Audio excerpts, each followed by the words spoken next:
Hey gang, do you want to liven up your rhythm playing without learning any new theory? Seriously, no new chords, no new scales, none of that whatsoever. This is something you just need to practice a little bit, that's it. And I'm telling you, this is dead simple. You'll get it very quickly. I'm going to do an example using the blues, but this applies to any genre. I'll even show you at the end of the video a little secret to making your solos a little bit more interesting using the same technique. All right, well, let's get to it. I'll do a lesson with the example and the little secret at the end. So grab your guitar and let's get to it. Before we get into the technique itself, let's go through the example that we're going to use and the fingerings that I'm going to use. I'm going to use pretty standard fingerings, not the jazz fingerings I might use otherwise. I'll put the chord diagrams up. So here we go. Here is the quick change blues that we're going to do it to. A7, D9, back to A7, A7 again, D9, D9, A7, A7. Here we go, E9, D9, A7, and the turnaround, E9, and we do it again by going back to A7. Okay. So nice little progression, standard blues, but it's kind of boring, right? You'd like to do something a little bit different. So here's something that you can do to make it more interesting. Now there's plenty of things that you can do. I would not claim that this is the only thing that you can do, but it's something that you can do, and it works pretty well. The concept is called an approach chord.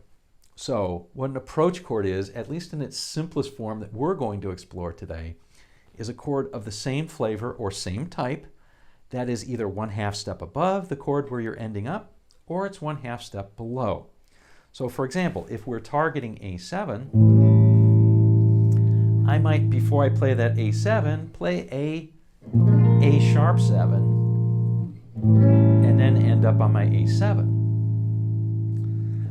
Likewise, I could play A flat 7, and then play A7. And yes, I know that could have been G sharp 7 as well. I get it. Okay. There's two flavors. One is an approach chord from above and one is from below, as we just said. Let me show you how it sounds like if we just approach, if we choose all of them coming from above. So let's try that. So we'll just do the same quick change blues. Ready? Here we go.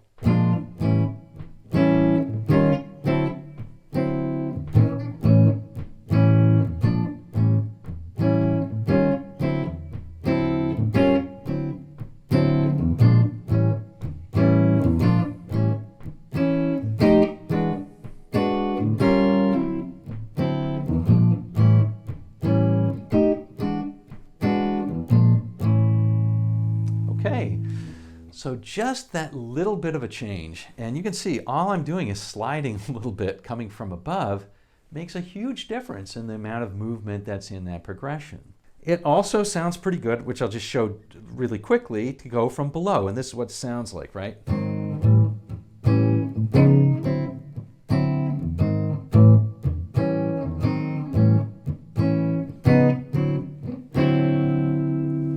Okay. So, this is a technique that works. It's super simple, as you can see. One thing that you can do to make it even better is to mix it up, sometimes coming from above, sometimes coming from below. Let's see how that sounds, okay? So let's start out with our A.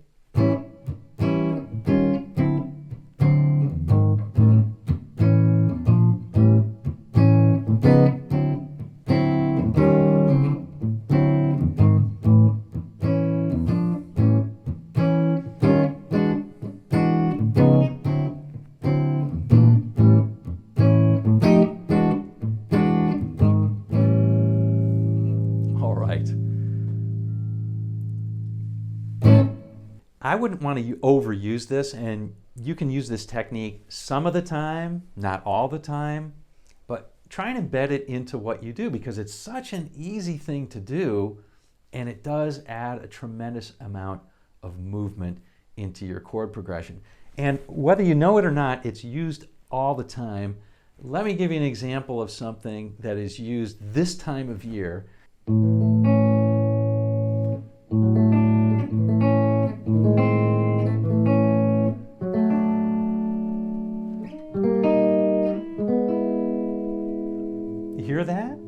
those are all chords that are of the same flavor, and we're really just going between A, D, and E, but we're using those chords in between. Now, some people might argue and say those are just chromatics. Well, that's what the approach chord really is. That's what the concept really is. That's it, folks. See, I told you this was going to be dead simple. You can practice this. You can do it on your own. So here's the little secret, and I'm sure many of you have guessed at it already.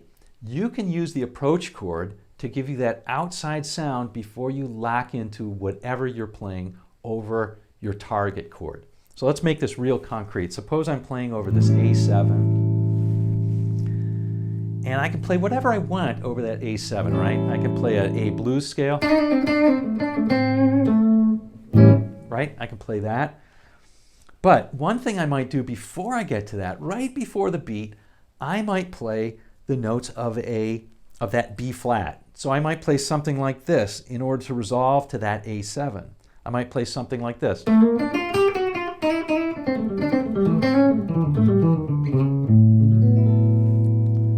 Right? And that little opening,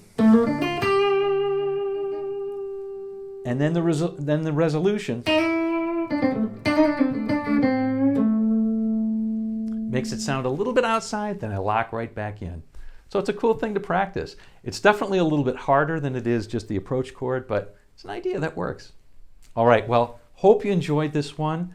If you did, please press the like button, and you can subscribe to this channel. Probably there's a ton of other videos that you'll like as well. Okay, until we meet again next time, we'll see you on down the road.